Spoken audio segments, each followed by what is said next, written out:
मेथी के लाडू जरूर खाइए, जरूर खाइए।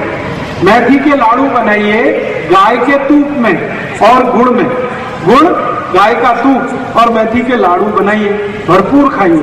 सर्दियां आ जाएं तो रोज खाइए। 3 महीने सर्दी चलती है, कभी कभी 4 महीने भी चलती है, तो सर्दी के दिन रोज एक मेथी का लाडू जरूर खाइए। और ये मेथी का लाडू उनको तो अच्छा ही है जिनको डायबिटीज है। मैं आप सबको माताओं बहनों को एक जानकारी दे देता हूं, ये मेथी का लाडू इतनी अच्छी दवा है, ऐसी किसी भी आई के लिए जिसको सिजेरियन ऑपरेशन हुआ, आजकल बहुत होता है। आजकल तो जब भी मैं किसी से पूछता हूं सबको ही सिजेरियन होता है, नॉर्मल डिलीवरी होता ही नहीं। क्यों? ये डॉक्टरों की बेईमानी और हरामखोरी का प्रमाण। ये पता है डॉक्टर क्या करते हैं? आई को डराते हैं। आई को गर्भावस्था है, आप जाते हैं डॉक्टर के पास, वो डराना शुरू कर देता है, ओ आपको कॉम्प्लिकेशन है, बच्चा स्वस्थ नहीं होगा, मर सकता है, पैसेज बहुत छोटा है, शरीर में कैल्शियम कम है, आपको हीमोग्लोबिन कम हो गया है, अभी तो बच्चे को काट के ही निकालना पड़ेगा।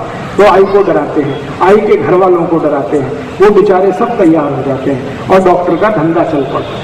और अगर उसने सीजर कर दिया तो 40-45 हजार रुपए तो बन गया उसका। अक्सर क्या होता है, जो आई को सीजर होता है उसको तकलीफें क्या है ये डॉक्टर कभी नहीं जानता और समझता भी नहीं। सबसे बड़ी तकलीफ क्या होती है, सीजरियन के बाद आई का जो गर्भाशय है वो अपने स्थान से हट जाता है कई बार। उस बीमारी का नाम है यूट्रस डिस्प्लेसमेंट, गर्भाशय का अपने स्थान से हटना। और अगर ये हट गया तो डॉक्टर के हाथ पांव फूल जाते हैं, फिर वो बोलता है आगे, पता है क्या बोलता? अरे अब तो ये हट गया है, इसकी कोई औषध नहीं है, दुनिया में नहीं है, अभी क्या करें? आप बोलोगे क्या करें? इसको काट के निकाल। अब उस मूर्ख डॉक्टर को ये पता पूछने की जरूरत है कि अगर इसको काट के ही निकालना है तो भगवान ने दिया क्यों? और जो आई को गर्भाशय कट करके निकाल दिया डॉक्टर ने, उस आई को जिंदगी भर त्रास होगा, उसकी कोई दवा दुनिया के किसी डॉक्टर के पास नहीं। क्यों? गर्भाशय बहुत बड़े काम करता है शरीर के लिए, वो सारे काम रुक जाते हैं गर्भाशय काट के निकाल देने के बाद। आई के शरीर का हार्मोनल बैलेंस पूरा टूट जाता है, और हार्मोनल बैलेंस टूटेगा तो आई को जिंदगी भर पीठ का दर्द होगा, जिंदगी भर, वो मरने के बाद ही जाएगा। फिर उस आई को ये जांघा का दर्द होगा, फिर गुर्गे का दर्द होगा, फिर यहाँ कंधे का दर्द आ जाएगा, फिर जिंदगी भर ये दर्द में तड़पते तड़पते आई चली जाएगी। डॉक्टर के पास फिर दोबारा जाएंगे तो कहेगा मैं और कुछ नहीं कर सकता। ऐसी स्थिति में ये जो मेथी के लड्डू है ना, ये बड़े काम की चीज है। जिस आई को गर्भावस्था में मेथी के लड्डू आपने थोड़े दिन भी खिला दिए, मेरी गारंटी है कि उसको सीजरियन की जरूरत ही नहीं पड़ेगी। तो मेथी के लड्डू पीछे से आवाज आई, जरूर खाइए और उस आई को खिलाइए जिसको गर्भावस्था है। और इससे भी ज्यादा जरूरी एक और माहिती दे देता हूं कि अगर किसी आई को किसी कारण से यूट्रस डिस्प्लेसमेंट हो गया, गर्भाशय अपने स्थान से हट गया, तो उसकी दुनिया में एक ही दवा है और वो यही है मेथी के लड्डू। उसके अलावा कोई दवा ही नहीं है उसकी।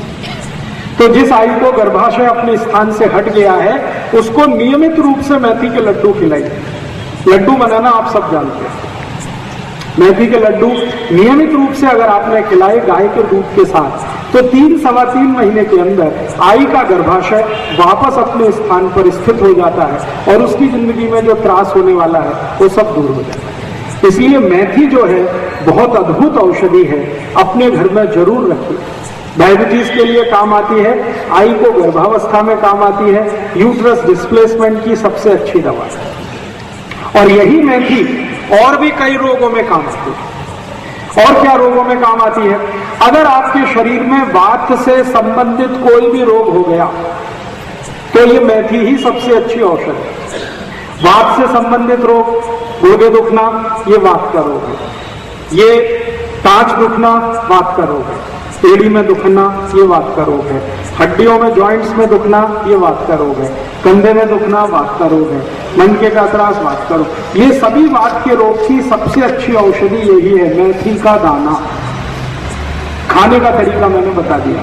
1 चम्मच रात को 1 गिलास पानी में डालिए, सुबह उठकर वो पानी पीना है, पीछे से मेथी दाना चबा चबा के खाना है। इसी मेथी दाने से और भी एक रोग ठीक होता है। वो रोग क्या है? रक्त के अंदर, अभी थोड़ी देर पहले मैं बात कर रहा था ना, कोलेस्ट्रॉल बढ़ गया हो, तो इसी मेथी के दाने की ताकत है जो कोलेस्ट्रॉल को कम करता है।